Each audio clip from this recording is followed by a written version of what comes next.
Welcome everyone to first webinar in DoCare's knowledge series. I'm Kamya Elawadi from DoCare India.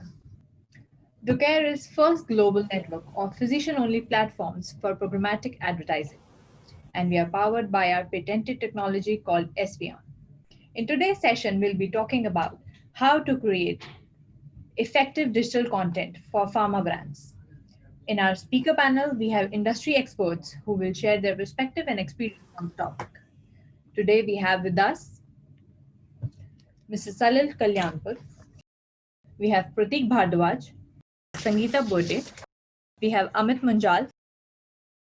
So we have often heard that content is a king. With the changing dynamics, digital has brought a lot of change in the world, and data has actually moved over the content and taken its place. So now data is considered to be the king. But what happened to the content?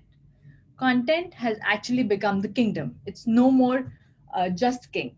So today we will be talking about how to make this kingdom more effective, efficient, and powerful.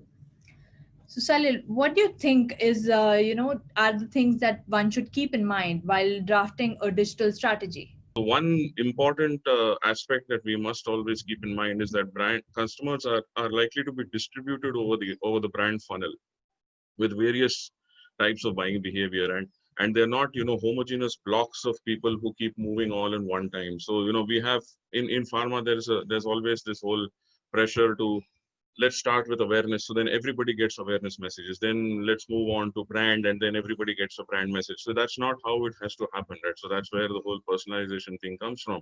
And making understanding that customers are distributed. Some customers move across the funnel quicker than the others, or they are at different places in the brand funnel is an important as an important point. It's about moving from push and product driven marketing to a dialogue based marketing, which always which requires a lot of real time adaptive messaging. It requires a lot of personalization. We need to understand how to use channels well. We need to understand the segmentation and targeting on an online world. We need to understand customers behavior in an area which is very unfamiliar to us. And but so I think the focus on the intent should be as much as is on the content, or we should kind of look at both the intent, and then the content has to come out from there. Thank you so much, Salil. This was really, really helpful. I think this was about how we handle and figure out about the digital strategy. I think it is also important to understand how we are going to look at the content bit of it creatively. So, who says that pharma brands and content has to be really boring and dull? Why can't it be more powerful, creative, and yet be informative? So I think let's just ask Pratik about it, what he has to say about how we can really use his mantras in making that communication or creative content effective and engaging. Thanks, Kamya. Hi, everyone. And for me, the big opportunity for pharma with digital is to be able to change its language and for once create powerful brands in this space.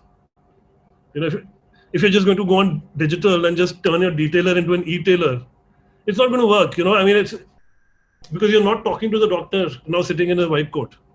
Now you're talking to this guy who's sitting on his computer, he's sitting in his Bermudas. Right? Yes, he's still a doctor, but the tone has shifted, and there are multiple entry points, and there are multiple connections you can make with this person.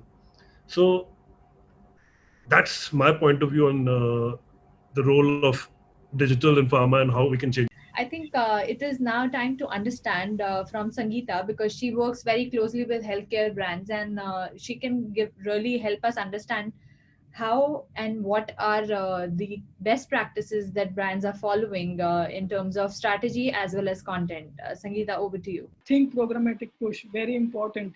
It's about saying that how do you start foundational, and foundational is a lot to do with condition targeting or targeted media or emails solutions. Second one is immersive experience, which is self-led detailing or a video-based learning. And the third one is really about exclusive editorial destinations.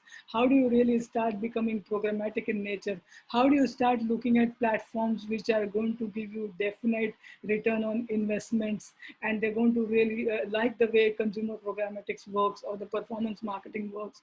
How do you start looking at those platforms when it comes to doctors? I think that is going to be the way forward, and that's going to decide again what kind of an ROI you are expecting. What kind of content is that doctor is ready and willing to accept, and what is that he is really willing to engage with?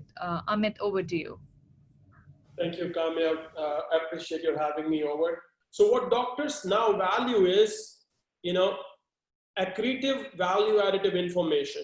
Now, information is free. It's available all across thanks to internet. However, presenting that information in a cohesive and comprehensible manner is what matters. Thank you so much for joining in. Have a great day. Stay safe.